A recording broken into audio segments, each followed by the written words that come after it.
Baik, kemudian yang terakhir yang saya nak sebut pada malam ini, nak rekah lah, dan cadang nak sebut 3-4 lagi, tapi tak apalah lah. Kita rekahkan sikit. Iaitu berkait dengan segala hal yang berkait dengan Nabi ni adalah merupakan wahyu yang mengandungi petunjuk kepada kita. Perkataan Nabi, perbuatan Nabi, tingkah laku Nabi dan hal-hal semua perkara yang berkait dengan Nabi ni tak ada sisa walaupun sikit pun tak boleh pakai. Tak ada sisa. Tak ada sikit pun tak boleh pakai. Semuanya itu menjadi sunnah. Percakapan dia, perbuatan dia, takrir perakuan dia, segala apa yang berkait dengan Nabi itu menjadi sunnah. Sehingga tak ada satu pun perkataan Nabi, perbuatan Nabi dan juga takrir perakuan Nabi itu yang tertolak, yang tidak dikira. Itu disebut sebagai sunnah hadis. Baru ni timbul isu sikit bahas hadis ni. Kita tutupkan benda ni lah. Isu sebenarnya, isu hari ni isu tak comel tak. Isu yang dibuat isu, bukan isu sungguh. Isu main kerak macam kereta potong. Kereta potong sekarang waktu tak ada benda, tak ada geram. Agak mula jadi masalah dengan JPJ. Hari ni gitu kok. Jadi kita nampak lebih kepada diisukan, bukan isu yang cuba nak difahami. Macam kita kan nak kena.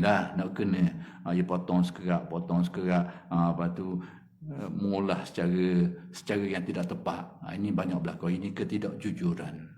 Tak jujur lah. Kalau seorang yang alim sungguh ni, dia akan pastikan. Macam saya kata tadi lah. Kalau kita ni orang yang ahli munsif sungguh, orang yang nak tahu, nak menilai satu benda itu betul salah ni, pertama sekali kita kenal pasti dulu. Kalau orang tu kata, kita kena confirm dengan dia dulu. Benda dia kata, dan kita kena tanya betul-betul apa maksud dia. Baru kita nilai dia. Hari ni, kita lebih ni. Kalau kita nak khabar ni, Tok Hakim lebih daripada orang salah tu lagi. Dia duk khabar cerita. Macam dia buat kerja tu. Hari ni. Itu salah, sikap yang salah. Sepatutnya orang tu kena cerita betul-betul benda yang nak khabar. Baru kita nilai dia. Ni dia sekerak je, kita 5-6 kerak lagi. Kita banyak cerita lagi. Isunya macam mana? Macam saya katakan dalam hadis, berkaitan dengan hadis Nabi. Segala perkara yang berkait dengan Nabi ni, perkataan dia, perbuatan dia, ketakrir dia, semua jadi hadis Nabi. Hak 3 perkara tu diijma'. Perkataan Nabi, percakapan Nabi, kemudian perbuatan Nabi, apa yang Nabi buat, kemudian takrir, perakuan. Maksudnya berlaku depan Nabi, Nabi tak larang. Itu panggil takrir. 3 ni diijma' oleh ulama' menjadi hadis. Cuma ada aspek-aspek lain yang ada khilaf.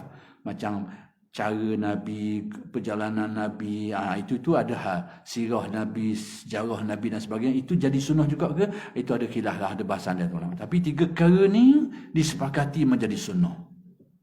Baik, berkait dengan hadis. Zaman Nabi ni tak ada jenis hadis sahih tak sahih. Hak Nabi khabar tu hadis belaka. Timbul hadis ni bila sistem ilmu tu timbul. Sebab apa? Bila timbul kata-kata yang bukan kata-kata Nabi, orang select ke Nabi. Jadi ulama'-ulama' ni telah memperincikan perkara ni untuk menapis supaya jelas apa yang Nabi beritahu tu adalah hadis. Maka ilmu itu disebut ilmu mustalah hadis. Yang berkaitan dengan ilmu mustalah hadis ni, ada ilmu al-jarh wa ta'dil, ilmu kritikan perawi-perawi ni. Baik, isu yang timbul baru ni bukan isu benda, isu istilah zon, perkataan zon. Jadi zon ini telah diterjemuh atau ditafsir dengan makna seolah macam jangkaan. Jangka ni sebenarnya ragu. Jadi cuba ditafsirkan zon dengan makna sesuatu yang diragui. Zon ni macam ragu lah. Perkataan zon ini dalam bahasa Arab tidak semestinya dengan makna ragu. Salah satu maknanya ragulah. Kita mengaji ilmu usul syak, zon, waham. Zon tu jadi 3 istilah ni kriteria ataupun 3 perkara yang mengandungi unsur keraguan. Itu istilah usuluddin. Jadi zon tu ragulah. Tapi istilah perkataan yang sama diguna juga dalam ilmu lain, tapi maknanya tak semacam tu. Tapi kita ni guna bahasa sebut zon pulah sikit, putus sikit dengan makna ragu. Ada tujuan lah orang buat gitu tu. Tengok kabarnya, perkataan zon ni tidak semestinya makna ragu. Kalau dalam ilmu usuluddin, ya. Sebab taraf keyakinan kita tahu yakin.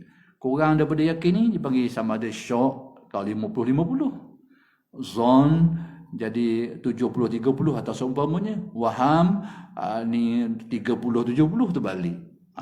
Jadi zon ni keraguan tapi ke arah yakin tapi ada ragunya tu. Itu dalam istilah usuluddin. Ada mana ragu lah.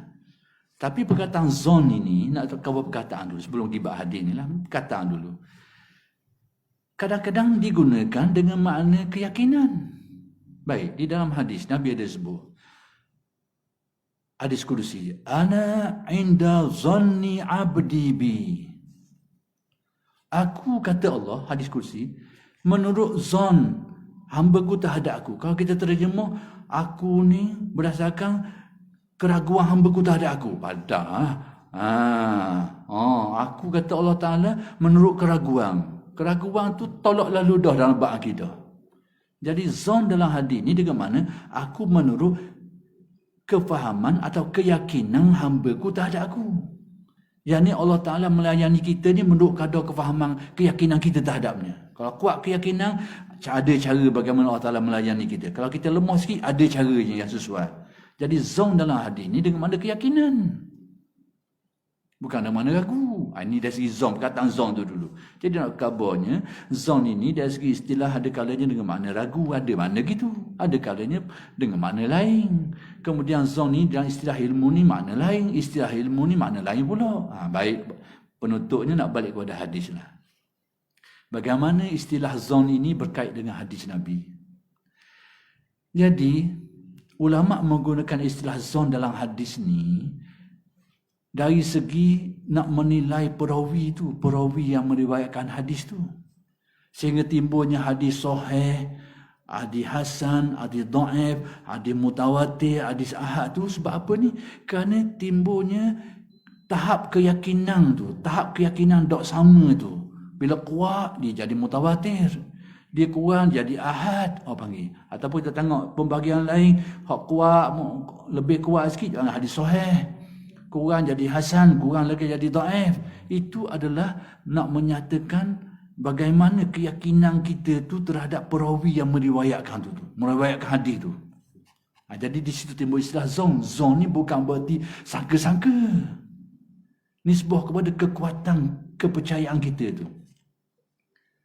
Jadi sebab itu dalam istilah ilmu hadis disebut qat'iyatus subut. Ini istilah ulama hadis.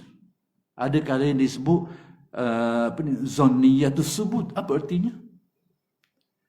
Qat'i subut ni iaitu periwayatan yang memang sangat meyakinkan. Sangat meyakinkan. Sehingga akal, ni balik pada hukum akal lah.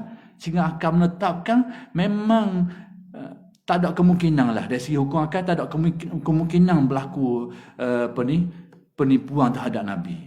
Jadi yang ini melibatkan hadis yang mutawatir. Dia panggil qat'i. Qat'i ini pasti. Sangat pasti. Sebab apa? Sebab hadis itu diriwayatkan oleh ramai perawi dalam setiap lapisan tu. Sehingga kata tak sabah yang nawab. Sebab apa? Ramai doa tukang meriwayatkan kisah tu. Jadi kita kata tak sabah. Ramai sangat duk cerita ini. Daripada setiap generasi tu. Dengan jumlah yang ramai. Jadi orang sebut hadis mutawatir sebab apa? Sangat meyakinkan. Diriwayatkan jumlah yang ramai. Ada istilah yang disebut zanniyatus subut. Zanniyah ni nisbah keyakinan tidak sekuat tu. Bukan makna ragu, tapi keyakinan tidak sekuat tadi tu. Ini istilah ulama hadis. Tidak sekuat tu bukan berarti ragu, cuma dok kuat macam hak tadi tu. Kalau hak ramai sangat tu disebut qat'iyatus subut. Kurang sikit ni panggil zanniyatus subut. Inilah disebut sebagai hadis ahad. Perawi itu mungkin seorang, mungkin dua orang. Pada setiap lapisan tu dok ramai. Jadi, oleh kerana perawi ni cukup syarat, dobitnya, sikohnya dan sebagainya, kita tak ragu. Tapi keyakinan kita tu tidak sekuat seperti hadis mutawatir tadi tu. Itu istilah ulama hadis. Jadi zon dia ni bukan berarti ragu-ragu, yedok bukan. Masalah keyakinan tidak sekuat yang tu. Itu maksudnya. Jadi istilah ulama hadis. Cuma isu ni hari ni ia timbul ni jadi cerita lain. Jadi dia meragu tak ada hadis pula. Isunya isu periwayatan je. Kuat tak kuat. Jadi zong dalam istilah ulama hadis ini nak kabarnya keyakinan yakin tapi tidak sekuat yang lebih kuat daripada tu. Tu panggil zong tu. Ada istilah lain mereka sebut iaitu itu dari segi periwayatan, kemudian dari segi dilalah, dari segi makna pun ada istilah lain. Qat'iyatud dilalah. Kemudian ada istilah lain zanniyatud dilalah. Apa maksudnya? Ayat ni, dilalah ni maknalah. Sesuatu ayat ni bila maknanya khabar memang semakna je, tak ada makna lain. Contoh saya khabar.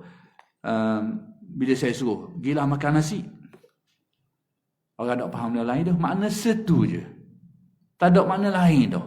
Jadi dalam istilah ni orang panggil tu qat'iyatu ad-dilalah, maknanya jelas, tak ada makna lain dah, makna tu je, pasti maknanya, tak ada kemungkinan makna lain.